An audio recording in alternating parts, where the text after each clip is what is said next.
Bom dia, nós vamos iniciar agora o vídeo 4 do nosso mini curso de Biofísica de Membranas. Eu quero começar discutindo com vocês um aspecto em relação ao experimento número 1. Então vamos recordar o experimento número 1. Nós havíamos colocado uma certa quantidade de gás na parte inferior de uma caixa fechada, e ao retirarmos essa rolha vermelha, o gás se expandiu espontaneamente e nós discutimos que houve uma perda de uma certa energia, que nós já adiantamos para vocês, que era a chamada energia livre de Gibbs. Agora, se nós observarmos esse outro desenho, nós podemos fazer um experimento interessante, que é colocar uma turbinazinha presa ao êmbolo, e ao ser retirada essa rolha, as moléculas do gás poderão se chocar com as pás da turbina e provocar um movimento de rotação nessa turbina. Evidentemente, toda vez que uma dada molécula se chocar com a pá da turbina, esta molécula vai ceder uma parte da sua energia cinética para a turbina e, portanto, essa molécula vai sofrer uma diminuição da sua temperatura. Se esse processo ocorrer para um grande número de moléculas, nós vamos observar então que a temperatura dessas moléculas, ao passarem para o lado de cima, será menor do que a temperatura inicial que elas tinham aqui. No entanto, como esse reservatório está num banho térmico, ou seja, ele pode trocar calor com o ambiente, assim que ocorrer uma diminuição da temperatura nesse lado de cima, nós vamos observar um fluxo de calor que vai restaurar a temperatura ao seu valor inicial. Se nós agora estendermos esse conceito do gás para uma solução, exatamente uma solução biológica, e essas moléculas de gás não forem moléculas de gás, mas forem prótons numa solução, e esta máquina, essa turbinazinha, for uma máquina molecular, nós poderemos utilizar essa energia armazenada na configuração das moléculas do gás, que estão mais compactadas na parte de baixo. Esta energia da configuração poderá ser utilizada para gerar alguma coisa útil para o organismo. Isso parece ficção científica, mas na realidade esse sistema existe nas nossas células e funciona, vamos dizer, em caráter permanente. E se esse sistema não funcionasse, nós não poderíamos viver. Isso vale basicamente para todos os seres vivos. E esta maquininha molecular, essa turbina molecular, na realidade chama-se ATP sintase, e ela existe na membrana interna da mitocôndria. E essa máquina, ela transforma o gradiente de concentração de próton em síntese de ATP, ou seja, ela sintetiza ATP a partir da energia armazenada nessa diferença de concentração de próton.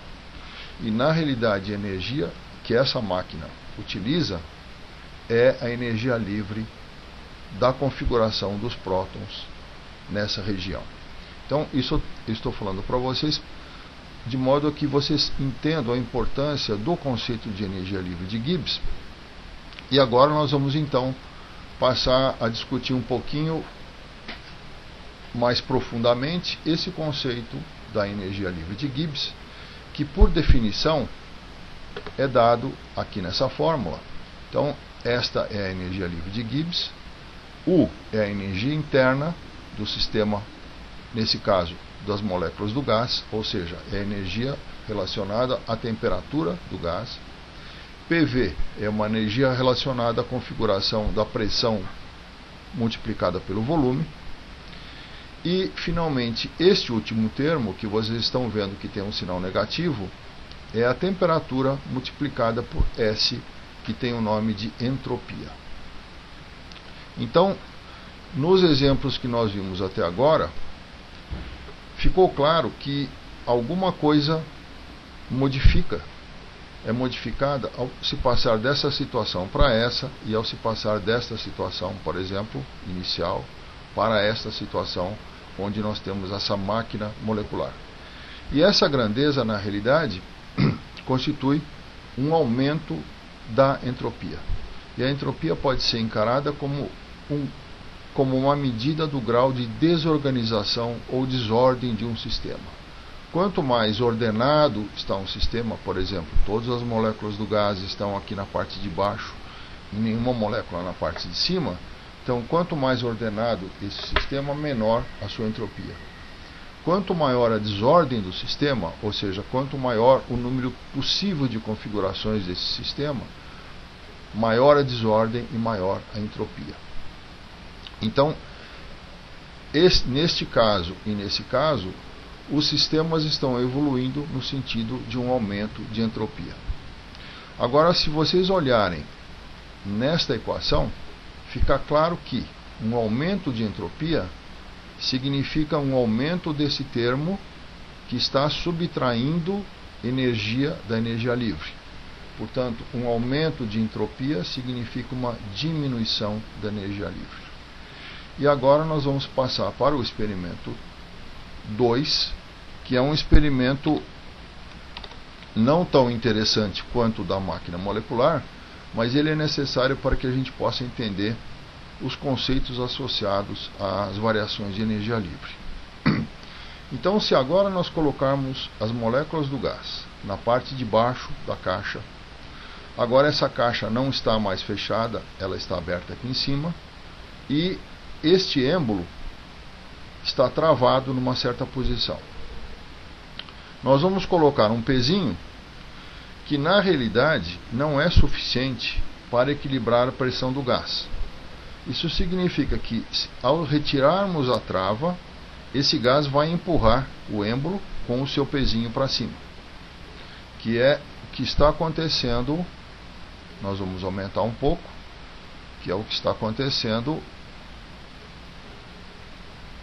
nesta passagem dessa situação para essa situação. Mas, no processo pelo qual as moléculas do gás empurram o êmbolo e o peso para cima, ocorre uma transferência de energia cinética das moléculas do gás para o sistema êmbolo e peso. Isso significa que esse gás perde energia cinética. Isso também significa que a temperatura do gás diminui. Como esse processo ocorre rapidamente, não há tempo suficiente para que o gás, nessa fase do experimento, para que o gás consiga recuperar a sua temperatura, na mesma velocidade em que ocorre a expansão do êmbolo para cima. Portanto, nós vamos observar aqui uma diminuição da temperatura que passa de 300, por exemplo, para 290 graus.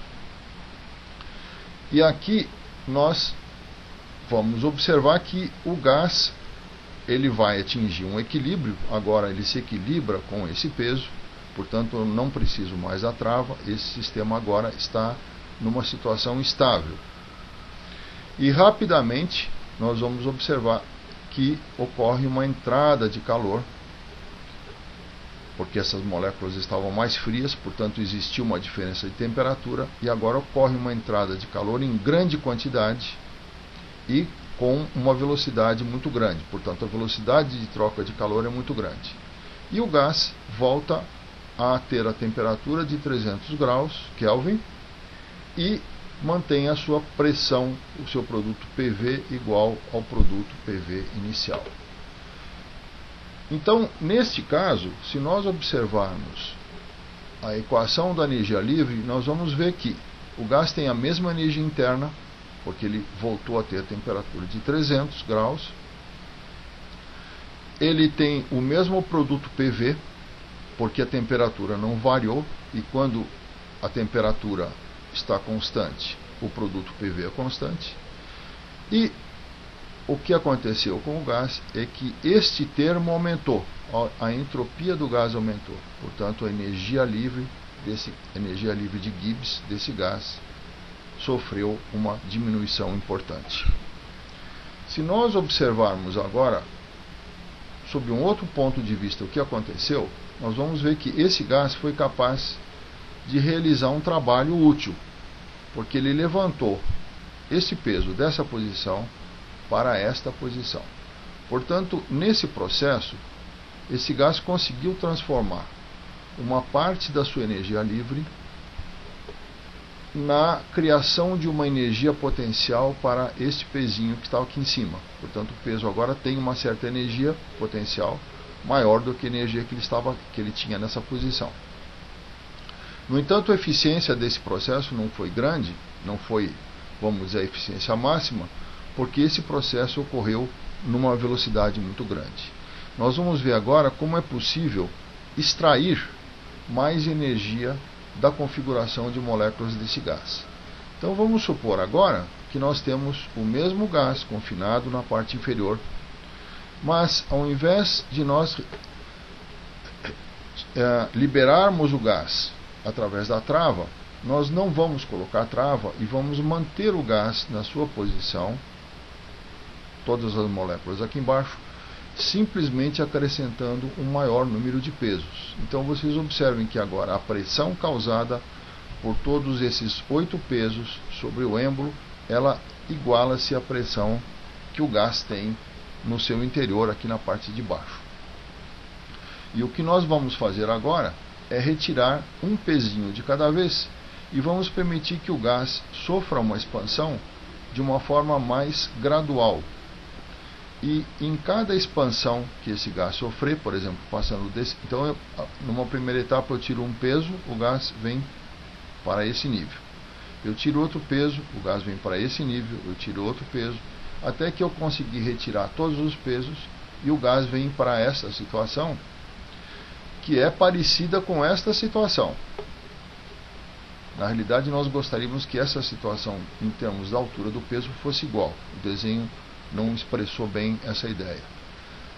Mas o fato é que agora, ao invés de nós termos uma energia potencial acumulada em um peso nesta altura, nós temos agora uma energia potencial acumulada numa sequência de pesos. Então, se nós somarmos a energia potencial desses pesos que estão aqui ao lado, ela vai ser muito maior do que a energia potencial deste peso que está aqui.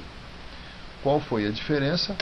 Foi que nós fizemos esse processo numa forma chamada quase reversível. Ou seja, o que nós fizemos aqui foi, em cada etapa, permitir a expansão do gás. Então vocês estão vendo aqui nesse degrauzinho, vamos olhar agora com maior aumento, já estamos chegando aqui no fim da nossa aula, mas vamos observar então que nós liberamos um peso, o gás sofreu uma expansão, veio para um volume um pouquinho maior, depois ele sofre outra expansão, outra expansão, outra expansão, a pressão vai diminuindo gradualmente, nessa forma de escadinha, à medida que o volume vai aumentando. Esta linha alaranjada seria a linha do produto PV se a expansão do gás seguisse um caminho ideal. Qual seria o caminho ideal? Seria nós termos, ao invés desses pezinhos, ao invés de 8 pesos, 1000 pesos ou 1 milhão de pesos, e fôssemos retirando um pezinho de cada vez. Então, quanto maior o número de pesos que nós utilizarmos nesse experimento, mais delicada vai ser a forma dessa escada, ou seja, ela vai ter mais degraus e mais esse processo vai se aproximar da linha contínua, essa linha alaranjada, que constitui a chamada expansão isotérmica do gás. Na expansão isotérmica do gás, este gás pode fornecer para o sistema, um sistema de pesos ou qualquer outro tipo de sistema, poderá também ser uma turbina, esse gás poderá fornecer a máxima energia armazenada na configuração das suas moléculas. Então nós vamos terminar esse vídeo. Eu quero que vocês guardem então essa ideia de que, primeiro, o que nós estamos falando para um gás vale também para a solução de íons, vale, por exemplo, para uma solução de moléculas de glicose, uma solução de sódio em água, uma solução de próton em água. Então, todos esses conceitos valem para soluções biológicas e valem, portanto, para aquilo que está acontecendo nas células. Muito obrigado.